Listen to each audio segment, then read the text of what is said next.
저는 오늘 처음으로 이 이야기를 꺼냅니다. 67년을 살았습니다. 열심히 일했고 집을 샀고 자식들 먹이고 입히고 학교 보냈습니다. 그러니까 저는 나름대로 잘 살았다고 생각했습니다. 그런데 말입니다. 아내가 세상을 떠나고 석 달이 지났을 때 저는 아내의 오래된 나무 책상 서랍 안에서 작은 상자 하나를 발견했습니다. 자물쇠가 채워져 있었습니다. 열쇠는 아내가 늘 목에 걸고 다니던 가는 체인 끝에 달려 있었고 저는 그 열쇠가 뭔지 40년 동안 한 번도 물어보지 않았습니다. 문이 열렸을 때 저는 거기서 편지 묶음을 발견했습니다. 수십 장, 수백 장. 발신인은 아내, 수신인은 저였습니다. 그런데 단 한 통도 붙인 흔적이 없었습니다. 아내는 40년 동안 저에게 편지를 썼고 단 한 번도 그것을 제 손에 건네지 않았습니다. 그 편지들을 읽으면서 저는 처음으로 깨달았습니다. 나는 내 가족에 대해 아무것도 몰랐구나. 여러분, 오늘 이 이야기는 제 고백입니다. 어쩌면 여러분 중 누군가의 이야기이기도 할 겁니다. 이야기를 시작하기 전에 구독 버튼 한번 눌러주세요. 이런 이야기들이 더 많은 분들께 닿을 수 있도록 여러분의 구독이 정말 큰 힘이 됩니다. 이미 구독하고 계신 분들 진심으로 감사합니다. 지금 시작합니다. 저는 1958년생입니다. 충청도 시골 출신이고 형제가 5이나 되는 가난한 집에서 자랐습니다. 아버지는 말 없는 분이었습니다. 밭을 갈고 집에 돌아와 밥을 드시고 주무셨습니다. 그게 전부였습니다. 아버지가 사랑한다거나 잘했다는 말을 하는 걸 저는 한 번도 들어본 적이 없습니다. 그리고 저는 그 아버지를 그대로 답습했습니다. 제 아들 민준이가 초등학교 운동회 날 저는 거래처 접대를 하러 갔습니다. 딸 지영이가 대학 합격 소식을 알려줬을 때 저는 회의 중이었고 응, 잘했어 한마디 하고 전화를 끊었습니다. 그런데 이상한 건 그때는 그게 잘못된 줄 몰랐다는 겁니다. 제 일이 가족을 먹여 살리는 거라고 생각했습니다. 밥상에 반찬이 올라오게 하는 게 아버지 역할이라고 배웠으니까요. 마음을 나누는 것, 감정을 말하는 것, 그런 건 사치라고 여겼습니다. 지금 생각하면 얼마나 어리석었는지. 아내는 그런 저를 알고 결혼했다고 했습니다. 결혼하던 날 웃으며 그랬죠. 나는 말 없는 사람이 좋더라고요. 그래도 속 깊은 거 알잖아요. 그 말을 저는 평생 면죄부처럼 안고 살았습니다. 아내는 이해한다. 아내는 괜찮다. 하지만 상자 속 첫 번째 편지에는 이렇게 쓰여 있었습니다. 여보, 오늘 민준이가 넘어졌어요. 무릎이 까졌는데 당신한테 전화할까 하다가 그냥 내가 약을 발랐어요. 민준이가 그러더군요. 아빠한테 전화하면 바빠서 속상할 것 같아라고.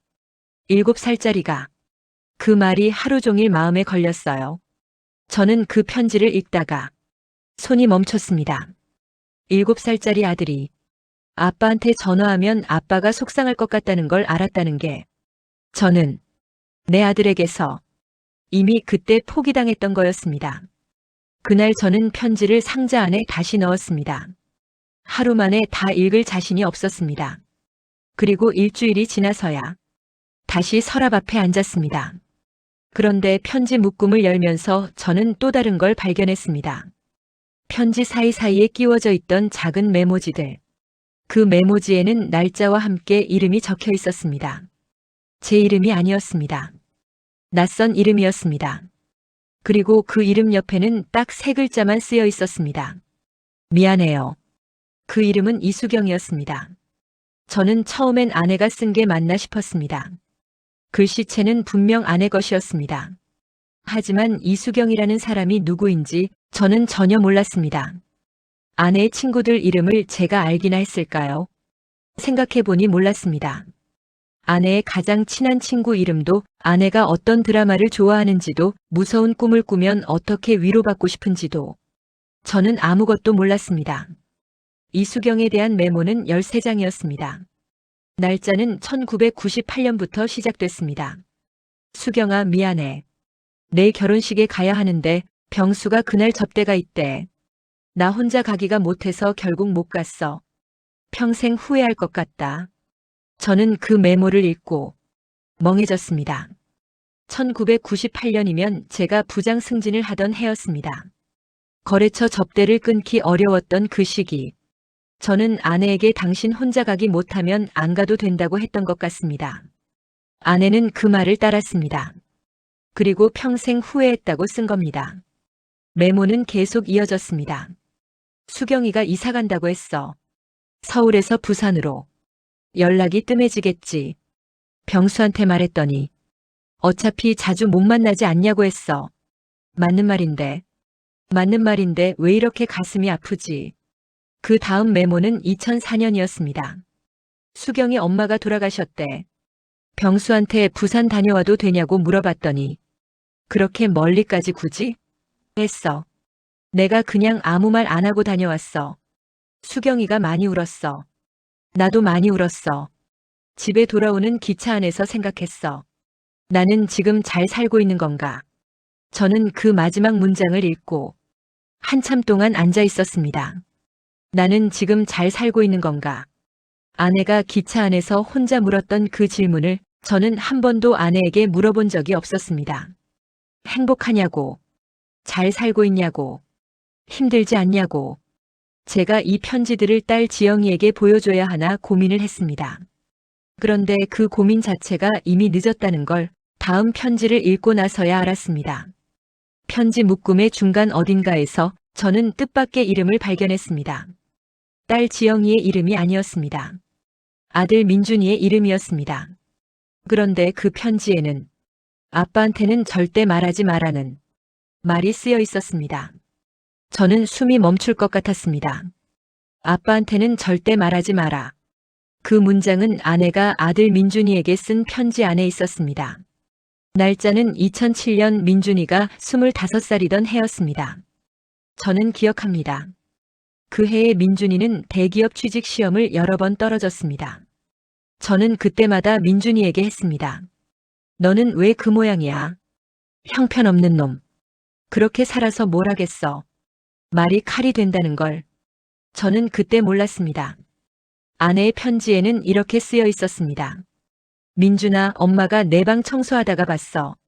그림들. 내가 몇 년째 혼자 그린 그림들. 왜 말 안 했어?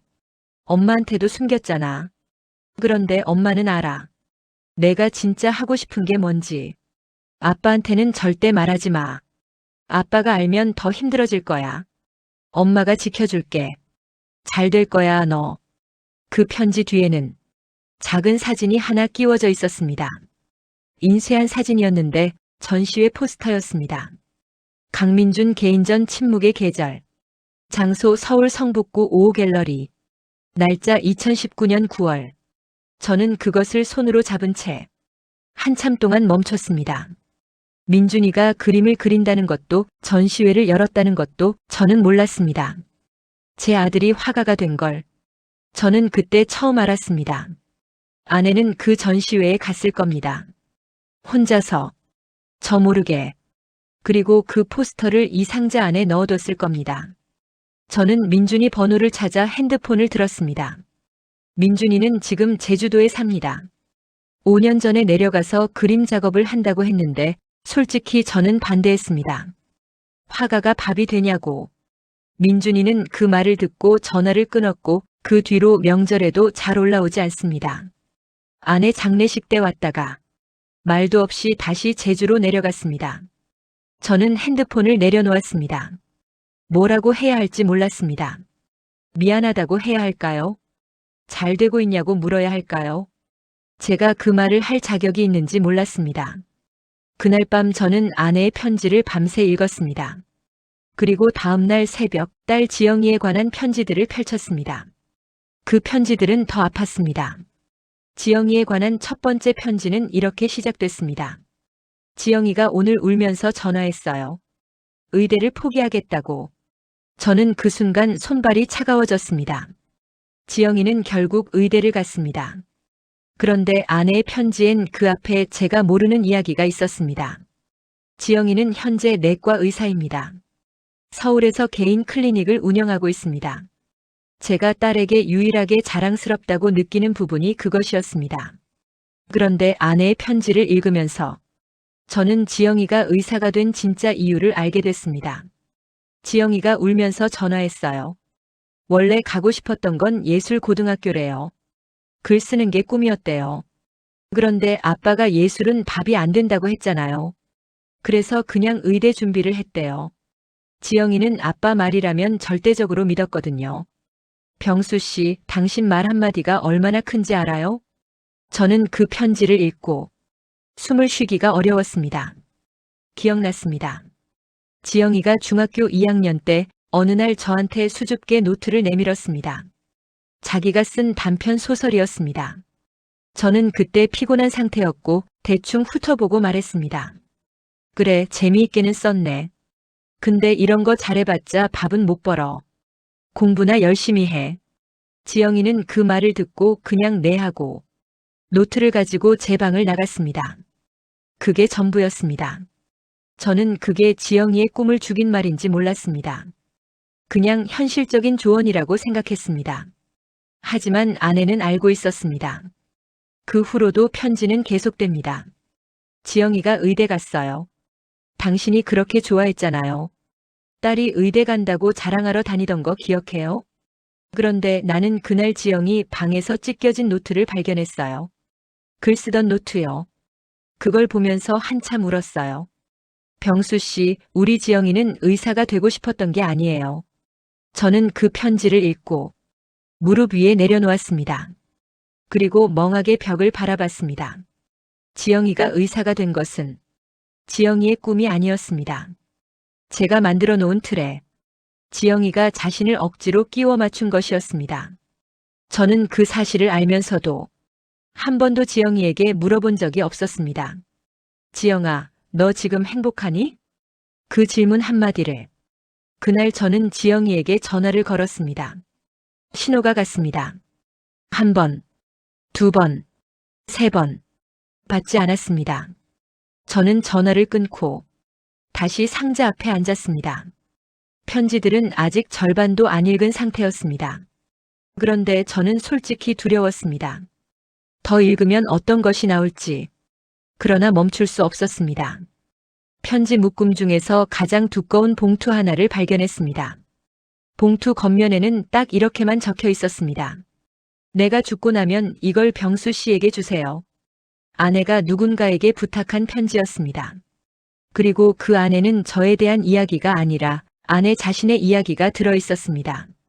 봉투 안에는 편지가 아니라 작은 수첩이 한 권 들어 있었습니다. 수첩 첫 장에는 날짜가 적혀 있었습니다. 2020년 3월. 그리고 이런 문장이 시작됩니다. 오늘 병원에서 검사 결과가 나왔어요. 위암 2기래요. 담당 선생님이 수술을 권유했어요. 나는 집에 오는 길에 버스 안에서 혼자 울었어요. 병수 씨한테 말해야 하는데 말했을 때 병수 씨 표정이 어떨지 알 것 같아서 일단 오늘은 말 못하겠어요. 저는 그 문장을 읽고 온몸이 굳었습니다. 2020년 3월. 코로나가 시작되던 해였습니다. 저는 그 해에 뭘 했죠? 그 해 저는 은퇴를 앞두고 후임자 교육에 바빴습니다. 집에 있는 날도 많았는데 아내 얼굴을 제대로 보기나 했을까요? 수첩은 계속됩니다. 2020년 5월. 수술 날짜를 잡았어요. 병수 씨한테 아직 말 못했어요. 말하면 걱정할 것 같고 자기 탓할 것 같아서 지영이한테만 살짝 귀띔했더니 지영이가 같이 병원에 와줬어요. 수술 전에 지영이가 제 손을 꼭 잡아줬어요. 그 손이 참 따뜻했어요. 저는 그 대목에서 눈물이 쏟아졌습니다. 아내가 수술을 받는 날 저는 어디 있었죠? 2020년 5월. 기억을 더듬었습니다. 그때 저는 은퇴 후 처음으로 제주도 여행을 다녀왔습니다.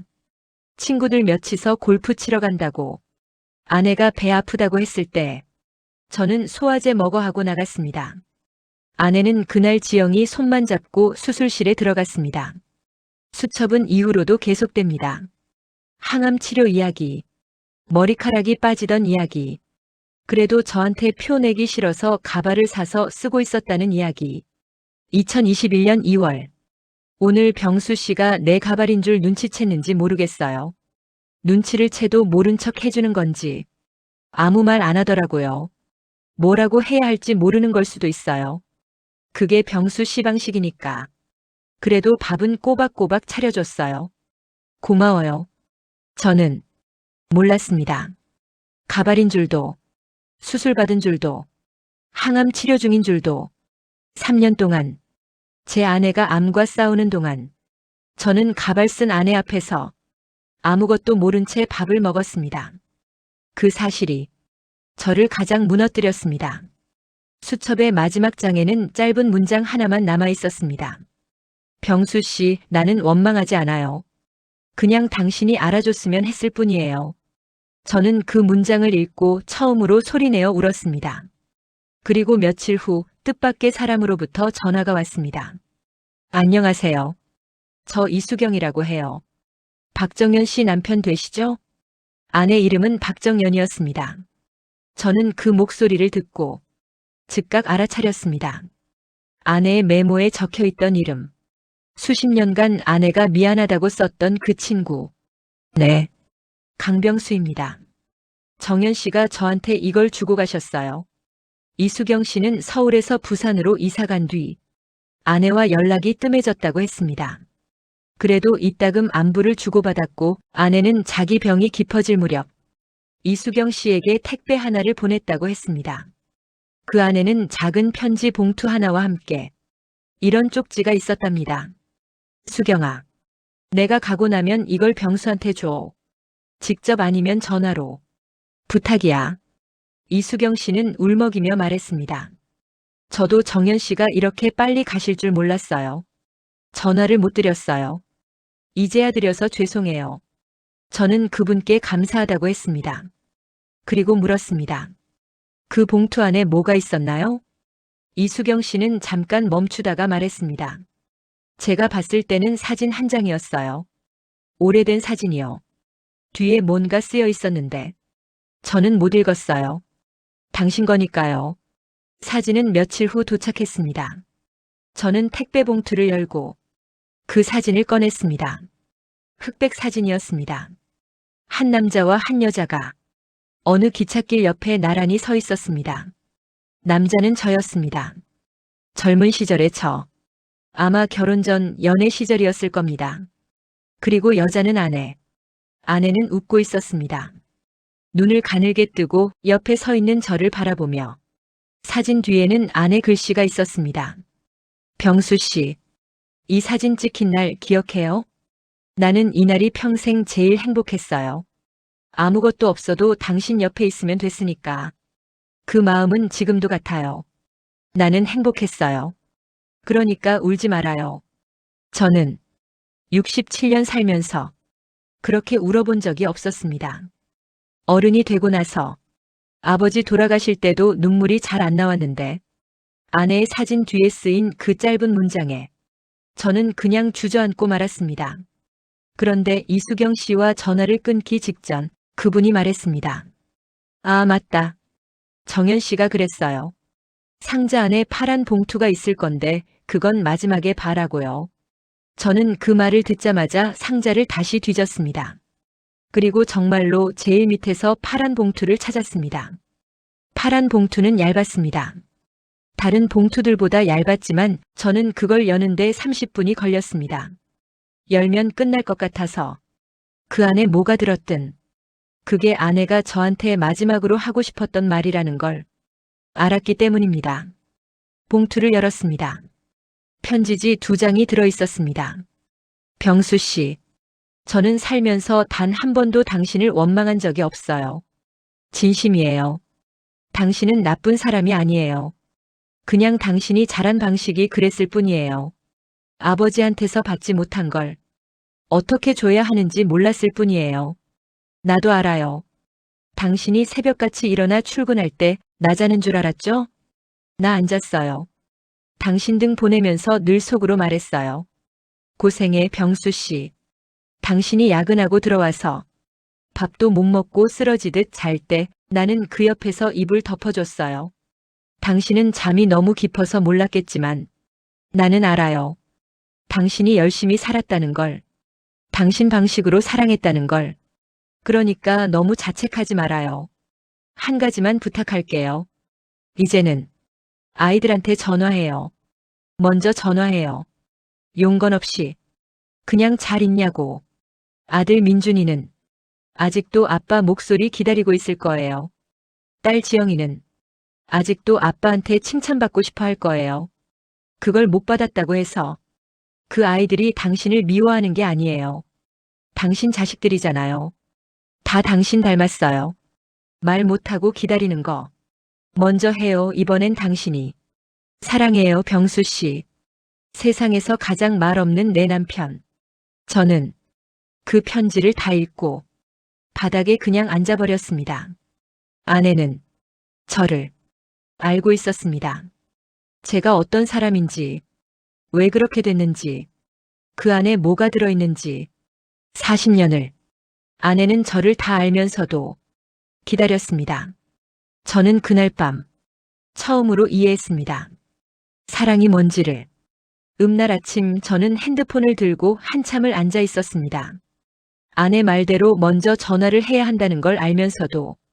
그런데 그 순간 먼저 전화가 왔습니다. 민준이었습니다. 5년 만에 먼저 걸려온 아들의 전화. 여보세요. 아버지. 민준이 목소리였습니다. 낮고 조심스러운 목소리. 마치 제가 전화를 끊을까봐 조심하는 것처럼. 민준아. 저는 그 이상 말이 안 나왔습니다. 짧은 침묵이 흘렀습니다. 민준이가 먼저 말했습니다. 아버지, 저 이번 달에 서울 올라가요. 전시회가 있어서요. 전시회. 제가 몰랐던 아들의 세계. 그래, 언제? 다음 주 토요일이요. 보러 가도 돼? 저는 그 말을 하면서 심장이 쿵 내려앉았습니다. 정말 오랫동안 아들에게 해본 적 없는 질문이었습니다. 가도 되냐고. 허락을 구하는 것. 짧은 침묵. 네. 그 네 한마디가 얼마나 크게 들렸는지 모릅니다. 전화를 끊고 나서 저는 한참 동안 창밖을 봤습니다. 토요일까지 며칠이 남았는지 셌습니다. 그 며칠이 이상하게 길었습니다. 가슴이 두근거렸습니다. 이 두근거림이 뭔지 알았습니다. 기대. 어른이 되고 나서 오랫동안 느껴보지 못했던 기대감. 토요일. 저는 민준이 전시장 앞에 섰습니다. 작은 갤러리였습니다. 입구에 민준이 이름이 적혀 있었습니다. 강민준 개인전 빈자리. 저는 그 제목을 보고 잠깐 멈췄습니다. 빈자리. 안으로 들어갔습니다. 그림들이 걸려 있었습니다. 하나같이 사람은 없고 공간만 있는 그림들이었습니다. 텅 빈 식탁, 빈 의자 2개, 닫힌 방문, 혼자 피어있는 들꽃. 저는 그림들을 하나씩 보면서 걸음을 멈출 수가 없었습니다. 그 그림들이 다 어딘가에서 본 것 같았습니다. 우리 집 풍경이었기 때문입니다. 민준이가 자란 집, 아버지가 없던 식탁, 혼자 앉아있던 소년. 그 장면들이 그림이 되어 있었습니다. 마지막 그림 앞에 섰을 때 저는 숨이 막혔습니다. 그 그림에는 제목이 붙어 있었습니다. 아버지의 등. 뒷모습만 그려진 그림. 넥타이를 메고 출근하는 남자의 등. 그리고 그 등을 바라보는 아주 작은 소년. 아버지. 뒤에서 민준이 목소리가 들렸습니다. 저는 돌아봤습니다. 민준이는 35살이 되어 있었습니다. 그런데 그 눈빛은 어릴 때 그대로였습니다. 제가 뭔가 말하려는 찰나 저도 모르게 먼저 나온 말이 있었습니다. 잘 그렸다. 민준이가 눈을 깜빡였습니다. 저는 계속 말했습니다. 정말 잘 그렸어. 민준이 눈가가 붉어졌습니다. 그날 전시회가 끝나고 민준이와 저는 처음으로 단둘이 식사를 했습니다. 그 자리에서 민준이가 꺼낸 말이 있었습니다. 어머니에 관한 이야기였습니다. 민준이가 알고 있는 것들이 있었습니다. 제가 모르는 어머니의 이야기들이. 우리는 갈비탕집에 마주 앉았습니다. 어색했습니다. 오랫동안 단둘이 앉은 게 낯설었습니다. 민준이가 먼저 말을 꺼냈습니다. 어머니 수술하던 날, 저 병원에 갔어요. 저는 고개를 들었습니다. 수술 당일, 네. 누나한테 연락받고 바로 제주에서 올라왔어요. 어머니는 아버지한테 말하지 말라고 했는데 저는 그냥 올 수밖에 없었어요. 저는 말이 없었습니다. 민준이는 계속했습니다. 수술실 앞에서 어머니 손잡았는데요. 어머니가 그러셨어요. 민준아, 아버지 부탁해라고. 저는 밥을 못 먹었습니다. 아버지가 혼자 남으면 밥을 굶을 거라고. 당신 밥 챙기는 거 잊어버린다고. 그게 걱정이라고 하셨어요. 민준이 목소리가 떨렸습니다. 아버지, 저는요. 어머니 보내고 나서 아버지가 너무 원망스러웠어요. 저는 그 말을 들을 준비가 됐습니다. 아버지가 옆에 있었으면서 왜 몰랐냐고. 왜 아무것도 안 했냐고. 어머니가 그렇게 힘드셨는데. 맞아. 제가 말했습니다. 내가 몰랐어. 미안하다, 민준아. 민준이가 잠깐 멈췄습니다. 저는 계속했습니다. 내가 어머니한테도 너한테도 지영이한테도 너무 몰랐어. 그게 용서가 되는 말인지는 모르겠는데. 아버지가 미안하다. 민준이는 한참 동안 아무 말도 안 했습니다. 그러다 낮은 목소리로 말했습니다. 어머니는요. 아버지 욕을 한 번도 안 했어요. 제가 아버지 얘기 꺼낼 때마다 항상 그러셨어요. 뭐라고? 너희 아버지는 표현을 못할 뿐이야. 속에 다 있어. 저는 눈을 감았습니다. 아내는 죽는 순간까지도 저를 변호했습니다. 민준이와 저는 그날 2시간 동안 앉아 있었습니다. 말이 많지는 않았습니다. 그래도 괜찮았습니다. 말이 없어도 전보다는 훨씬 가까운 것 같았습니다. 집에 돌아오는 길 딸 지영이한테서 문자가 왔습니다. 아버지, 시간 있으면 내일 클리닉으로 오세요. 드릴 게 있어요. 저는 그 문자를 읽으면서 어떤 예감이 들었습니다. 지영이가 드릴 것이 무엇인지, 그리고 그게 또 저를 어떻게 만들지. 지영이 클리닉은 아담하고 깨끗한 곳이었습니다. 진료가 없는 오전 시간에 갔습니다. 지영이는 진료실 안에서 기다리고 있었습니다. 마주 앉았습니다. 지영이는 말없이 서랍을 열고 노트 한 권을 꺼냈습니다. 어머니가 저한테 맡긴 거예요. 아버지한테 드리라고. 저는 그 노트를 받았습니다. 표지에는 아무것도 써 있지 않았습니다. 첫 장을 펼치자 안에 글씨가 나왔습니다. 병수 씨, 나 없이 지내는 게 힘들 거라는 거 알아요. 그래서 이 노트를 남겨요. 여기에 내가 하지 못한 말들을 다 써놨어요. 날짜 순서대로 읽어요. 급하게 다 읽으려 하지 말고 하루에 한쪽씩. 저는 그 지시를 따르기로 했습니다. 그날 딸 지영이는 저한테 처음으로 말했습니다. 아버지, 저 의사하는 거요.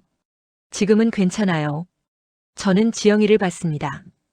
처음엔 원망했어요. 그런데 어머니가 그랬어요. 아버지는 너한테 최선을 줬다고. 아버지가 아는 최선으로. 지영이의 눈에 눈물이 맺혔습니다. 저도 이제는 알 것 같아요. 아버지가 저 사랑하는 방식이요. 그냥 서툴렀던 거잖아요. 저는 그 말을 들으면서 코끝이 시큰거렸습니다. 지영아, 아버지가 너한테 잘 못했다. 알아요. 근데 그 노트 다 읽으면서 너한테 하고 싶은 말 생기면 할게. 그동안 못한 말들. 지영이가 고개를 끄덕였습니다. 저도요, 아버지. 그날 저는 지영이와 오랜만에 같이 밥을 먹었습니다. 오래된 설렁탕 집에서 아내가 좋아하던 곳이었습니다. 아내 얘기를 많이 했습니다. 웃으면서, 울면서. 그게 처음이었습니다. 우리 가족이 아내 이야기를 웃으면서 한 게 노트를 하루 한쪽씩 읽기 시작했습니다. 그런데 노트의 어느 날짜에서 저는 예상치 못한 사람의 이름을 발견했습니다. 저와 함께 일했던 후배 직원의 이름이었습니다. 그 이름과 함께 쓰여 있는 내용은 제가 직장 생활에서 저질렀던 실수 하나를 되짚고 있었습니다. 노트를 하루 한쪽씩 읽으면서 저는 아내가 얼마나 바깥 일에도 귀를 기울였는지 알았습니다. 아내는 저한테서 직장 얘기를 듣고 그걸 이 노트에 기록해뒀습니다. 그중 한쪽에 이런 내용이 있었습니다. 2012년 11월 오늘 병수 씨가 박대리 얘기를 하더군요. 능력 없는 놈이라고 결국 잘났다고. 나는 그 말을 들으면서 그 박대리가 어떤 사람인지 궁금했어요. 병수 씨 회사에서 잘린 사람이 어디 가서 어떻게 살고 있을까? 그 사람 가족은? 병수 씨는 생각해 본 적 있어요? 저는 그 대목을 읽으면서 가슴 한쪽이 뜨끔했습니다. 박대리, 박현우. 기억납니다. 입사 동기들보다 실적이 낮고 보고서 오류가 많았습니다. 저는 그를 여러 번 공개 석상에서 책망했고 결국 인사팀의 이야기에서 권고사직을 만들었습니다. 그때 저는 내가 옳다고 생각했습니다. 아내는 그 사람을 걱정했습니다. 저는 그날 이후로 박현우 씨를 한 번도 생각해 본 적이 없었습니다. 이상하게 그날은 그 사람이 자꾸 머릿속에 남았습니다. 며칠 고민하다가 오래된 인맥을 통해 수소문을 해봤습니다. 박현우 씨는 지금 경기도 어딘가에서 작은 인쇄소를 운영한다고 했습니다. 저는 그 인쇄소를 찾아갔습니다. 박현우 씨는 처음에 저를 못 알아봤습니다. 그러다 제 얼굴을 보고 굳어버렸습니다. 강 부장님, 반갑습니다. 저는 어색하게 인사를 했습니다. 무슨, 할 말이 있어서요. 저는 그 자리에서 쉽지 않은 말을 꺼냈습니다. 그때 제가 너무했습니다. 당신 능력 탓하기 전에 제가 제대로 이끌었는지 돌아봤어야 했는데 그러지 못했습니다. 미안합니다. 박현우 씨는 잠깐 저를 보다가 피식 웃었습니다. 지금 오셔서 하시는 말씀이에요? 늦었죠? 압니다. 그는 잠깐 입술을 다물다가 말했습니다. 저는 그때 많이 힘들었어요.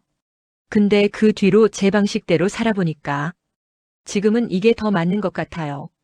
다행입니다. 다행이긴 한데 그가 저를 똑바로 봤습니다. 그때 부장님이 저한테 한 말들 집에 가서 한참 울었어요. 그냥 그거 알아줬으면 해요. 저는 고개를 숙였습니다. 네. 그게 전부였습니다. 그런데 그 짧은 만남이 왠지 오래도록 마음에 남았습니다. 아내가 남긴 노트가 아니었으면 저는 죽을 때까지 그 사람을 떠올리지 않았을 겁니다. 아내는 살아있는 동안 제가 놓친 것들을 조용히 기록했습니다. 그리고 죽어서 그것들을 제게 돌려줬습니다. 노트의 마지막 쪽은 날짜가 없었습니다. 아내가 마지막 날 가까이 써두었을 쪽이었습니다. 그쪽에는 딱 한 가지 소원이 적혀 있었습니다. 제가 들어줄 수 있는지 없는지 모를 소원. 그러나 저는 그 소원을 반드시 이루겠다고 결심했습니다. 아내의 노트 마지막 쪽, 날짜가 없는 그쪽에는 딱 이렇게 쓰여 있었습니다. 병수 씨, 소원이 하나 있어요. 민준이랑 지영이랑 셋이서 우리가 신혼여행 갔던 그 바닷가에 가줘요. 나 대신 거기서 밥이나 먹어요. 맛있는 거. 그리고 나 얘기 많이 해줘요. 그게 소원이에요. 별거 아니죠? 이 정도는 해줄 수 있죠? 저는 그쪽을 읽고 한참 동안 멍하게 앉아 있었습니다. 별거 아니라고 했지만 저에게는 대단한 일이었습니다. 민준이와 지영이에게 먼저 전화를 해서 같이 어딘가를 가자고 말하는 것. 그게 저에게는 평생 해보지 않은 일이었으니까요. 저는 핸드폰을 들었습니다. 먼저 민준이에게 민준아, 아버지다. 다음 달에 시간 되냐? 어머니가 부탁한 게 있어서 너랑 지영이랑 같이 바닷가 한번 가려고. 짧은 침묵 뒤 어디요? 경주 앞바다. 어머니 신혼여행 갔던 데래. 또 짧은 침묵. 갈게요. 그 갈게요 두 글자가 지금껏 들은 말 중에 제일 좋은 말이었습니다. 지영이도 됩니다 했습니다. 잠깐 주저하다가 빨리 됩니다 했습니다. 그달 말 우리 셋은 경주 바닷가에 섰습니다. 바람이 찼지만 햇살이 맑았습니다. 저는 오래된 사진을 꺼냈습니다. 아내가 남긴 그 흑백 사진. 기찻길 옆에서 웃고 있는 젊은 아내. 그것을 민준이와 지영이에게 보여줬습니다. 지영이는 그 사진을 보자마자 울었습니다. 민준이는 조용히 사진을 오래 들여다봤습니다. 우리는 바닷가 작은 횟집에 들어가서 어머니가 좋아하던 것들을 시켰습니다. 물회, 굴전, 생선구이, 밥을 먹으면서 아내 이야기를 했습니다. 웃긴 이야기도 했습니다. 어머니가 얼마나 잔소리를 잘했는지, 어머니가 얼마나 드라마를 좋아했는지, 어머니가 어떤 노래를 흥얼거렸는지 민준이가 말했습니다. 어머니가 제주도 오셨을 때 혼자 바다 보면서 한참 서 계셨어요. 뭐가 좋냐고 물었더니 그냥 바다 보면 숨이 쉬어진다고 하시던데. 지영이가 웃으면서 말했습니다. 어머니 그거 아버지한테 한 번도 말 안 했을 거예요. 아버지한테 약한 소리 안 하셨잖아요. 저는 그 말에 조용히 웃었습니다. 맞습니다. 아내는 제 앞에서는 늘 괜찮은 척을 했습니다. 하지만 편지에서는, 상자 안에서는 40년 동안 쌓인 솔직함이 있었습니다. 저는 그 솔직함을 이제야 받았습니다. 밥을 다 먹고 나서 우리 셋은 바닷가에 나란히 섰습니다. 민준이, 저, 지영이. 누가 먼저랄 것도 없이 바다를 향해 섰습니다. 저는 속으로 말했습니다. 정연 씨, 나왔어요. 아이들이랑 같이. 당신이 부탁한 대로 맛있는 것도 먹었어요. 당신 얘기 많이 했어요. 고마워요. 고마워요. 40년 동안 옆에 있어줘서, 아무 말 없는 나를 이해해줘서, 내가 모르는 나를 당신만은 알아줘서, 당신 덕분에 나는 이제 겨우 한 가지를 알았어요. 사랑한다는 건 함께 있는 시간이 아니라 그 사람을 오래 기억하는 마음이라는 걸. 나는 당신을 오래 기억할 거예요. 여러분, 저는 67살이 되어서야 비로소 삶을 처음 시작하는 느낌입니다. 늦었다고 생각하지 않습니다. 다만 더 늦기 전에 알게 됐다는 것이 다행입니다. 혹시 오늘 이 이야기를 들으시면서 생각나는 사람이 계신가요? 오래 연락 못한 자녀, 먼저 간 배우자, 말 한마디 못 건넨 친구. 오늘 한번 먼저 전화해 보세요. 용건 없어도 됩니다. 그냥 잘 있냐고. 그 한마디가 어쩌면 그 사람에게 평생 기다리던 말일 수도 있습니다. 오늘 끝까지 함께 해주신 여러분 진심으로 감사합니다. 댓글에 나도 전화해야겠다. 한 줄만 남겨주세요. 그 댓글이 저에게 그리고 이 이야기를 쓴 분에게 작은 위로가 됩니다. 여러분, 저는 여러분을 사랑합니다. 오늘 이야기가 마음에 닿으셨나요? 이 채널은 따뜻하고 뭉클한 순간들을 전합니다. 좋아요와 구독은 저에게 큰 힘이 됩니다. 그리고 이 이야기가 당신의 누군가에게 닿았으면 하는 마음으로 공유도 부탁드릴게요. 다음 이야기로 찾아오겠습니다. 고맙습니다.